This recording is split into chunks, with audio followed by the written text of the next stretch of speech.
पूरे नाम है साइड आ जा भाई, आ जा इस साइड आ जा जाओ साहब इस साइड आ जाओ जाओ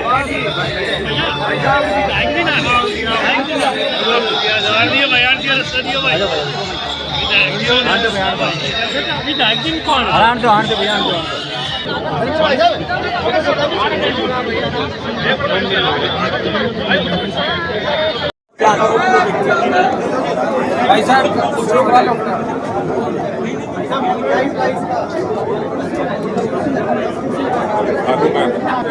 भाई थोड़ा साइलेंट रहे प्लीज।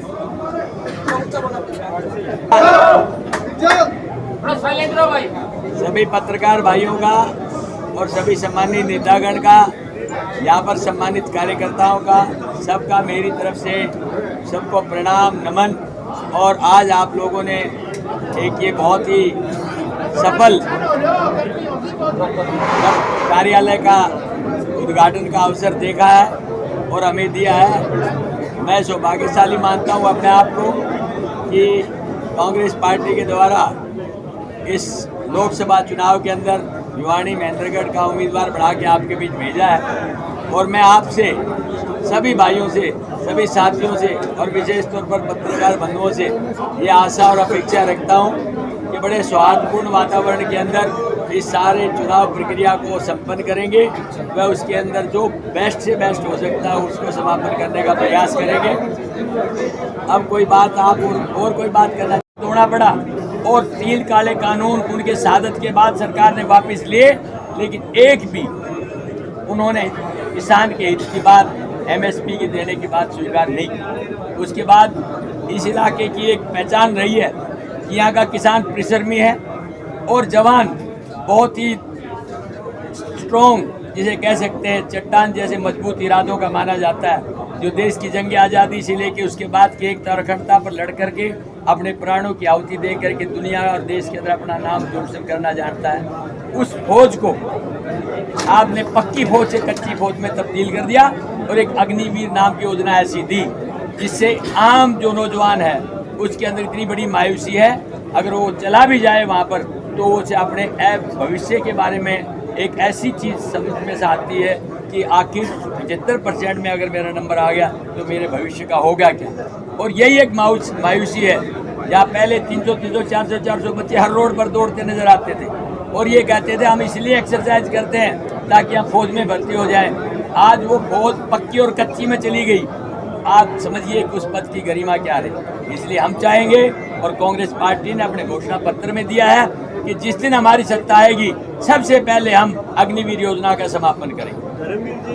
देखिए, भारतीय जनता पार्टी जिस पार्टी का नाम है, पहले कहता हूँ, पहले बहुत झूठी पार्टी, उनके कार्यकर्ता लगा लें या उनके उम्मीदवार लगा लें, वो 400 पार का नारा देते हैं। जो 75 पार का हरियाणा में नारा था 40 पे रुक गई, या 400 पार का नारा 200 में।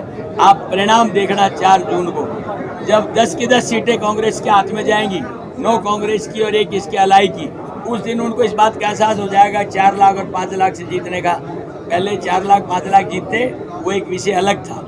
आज ये चुनाव किसी विषय पर नहीं है, आज ये चुनाव जनता और भाजपा के सामने आमने है। जनता ये जान चुकी है कि इस देश के अंदर 10 साल में बीजेपी ने क्या किया है और उनके कारनामों से दुखी होकर के एक बदलाव का माहौल बना रखा है, जिससे निश्चित तौर पे सत्ता परिवर्तन होने जा रहा है, चाहे प्रदेश का हो चाहे देश का हो। ये लोग कहते हैं कि 400 पार का नारा इसलिए दिया कि वो संविधान बदलेंगे। मैं ये कहता हूँ कि वो संविधान क्या बदलेंगे, इस प्रदेश और देश की जनता उनका शासन बदल देगी। इससे बड़ी बात कोई दूसरी हो नहीं सकती। देखिए, मैं आपको स्पष्ट तौर पर बताता हूँ, भाई अनिरुद्ध जी मेरे साथ हैं, चौधरी बंसीलाल जी की जो ऐतिहासिक विलेज जिसे गांव कहते हैं, आपका गोलागढ़, वहाँ से एक शुभारंभ हमने किया है। वो इसलिए किया है क्योंकि उनकी स्मृति को भुला नहीं सकते आप। उनको हरियाणा के निर्माता के रूप में भी जाना जाता है। आज उस परिवार से कोई व्यक्ति ये कहता है कि मैं उससे फालतू करूँगा, तो वैसे सादे स्वभाव से मानते हैं हम, तो अच्छी बात है। हमने तो उनकी मदद की है। टिकट तो एक आदमी को मिलती है, सबको तो मिल नहीं सकती। जिसको टिकट मिलती है कांग्रेस पार्टी, दूसरे लोग उसके साथ देते हैं। और हमारे विचारों में भिन्नता हो सकती है, मन में भिन्नता नहीं है। मैं नहीं समझता कि इसका कोई दूसरा अर्थ है। इसका मिलेंगे सर, मिलके कोई बातचीत हुई है अभी तक दोनों के? हुई है बातचीत। आज सुबह भी मेरी मुलाकात किरण जी से हुई थी और उन्होंने कहा कि मैं मदद करूँ। मीटिंग कर वहाँ कराएंगे नहीं यार, वहाँ कराएंगे यार स्टेज पे। एक मिनट, वही कराएंगे। कुछ लोग ज्वाइन करना चाह रहे हैं पार्टी को, हम आपको वहाँ से बता देंगे। अभी यहाँ था, स्टेज पे भी मिलेगा। हम आज स्टेज पे भाषण भी देंगे, यहाँ भी बैठा हमारे साथ अभी है। और दादरी के अंदर कुंडू जी थे, वहाँ पर जो दादरी जिले के प्रभारी है वो भी हमारे साथ भी सारे हैं, और यहाँ भी है साथ। हम एक गठजोड़ के साथ काम करते हैं।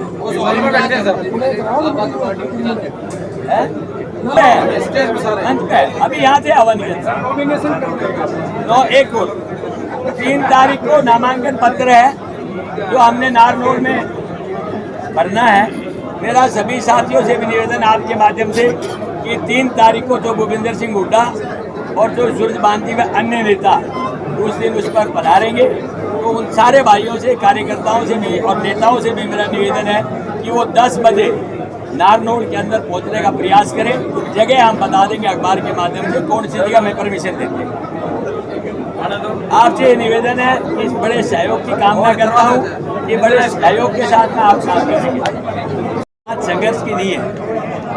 कांग्रेस पार्टी की एक उम्मीदवार चयन की समिति है, उसमें पहले पीईसी, उसके बाद स्क्रीनिंग कमेटी, उसके बाद सीईसी। पूरी प्रक्रिया पूर्ण होने के बाद उम्मीदवार का चयन किया जाता है। ये भारतीय जनता पार्टी की तरह से नहीं है कि जहाँ एक व्यक्ति विशेष रात को लिस्ट बढ़ा के सुबह घोषित कर देता है। इसलिए जो समय लगा वो मैं समझता हूँ प्रक्रिया के तहत लगा, और अभी तो नोटिफिकेशन भी आज होगा। चुनाव प्रक्रिया का बेसिक जो मुद्दा है वहाँ से शुरू होगा।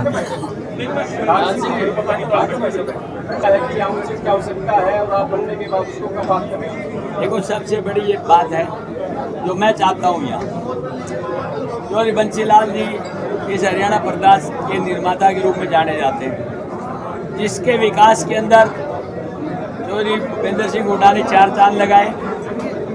हरियाणा के भिवानी एक ऐतिहासिक शहर जिसे छोटी काशी भी कहा जाता है, इसमें अगर किसी चीज़ की कमी खलती है तो 2 बातों की खलती है।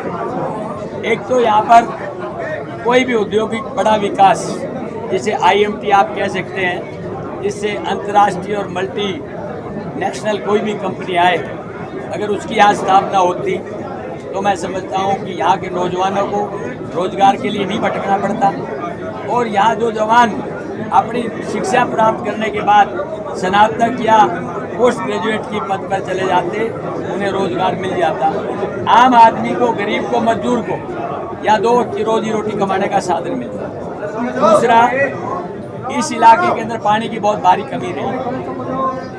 उस पानी की कमी की वजह से और कनेक्टिविटी की वजह से मैं समझता हूँ हमारे क्षेत्र का विकास नहीं हो पाया, क्योंकि औद्योगिक विकास के लिए इंफ्रास्ट्रक्चर की सबसे पहले ज़रूरत होती है, फिर पानी और बेसिक सुविधाओं की, दोनों चीज़ों की कमी रही।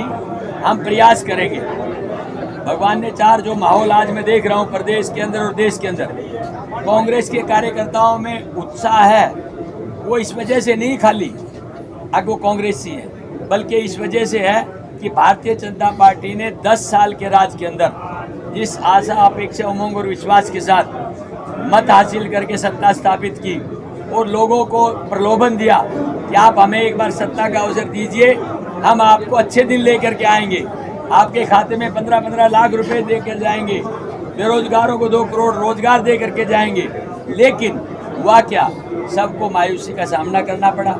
न तो पैसा ब्लैक का था जिसे कहते थे वो आपके खाते में आया, न ही रोजगार दे पाए। आज हिंदुस्तान में सबसे ज़्यादा कोई समस्या है तो बेरोजगारी की, और जिसका हरियाणा सबसे बड़ा उदाहरण है कि सबसे ज़्यादा बेरोजगारी पूरे हिंदुस्तान के अंदर 1 नंबर पे है, तो वो हरियाणा के अंदर। जिस प्रदेश को कृषि प्रधान प्रदेश कहा जाता था, उस प्रदेश का किसान आज इतना दुखी है कि उसे वहाँ पर संघर्ष और आंदोलन करना पड़ा।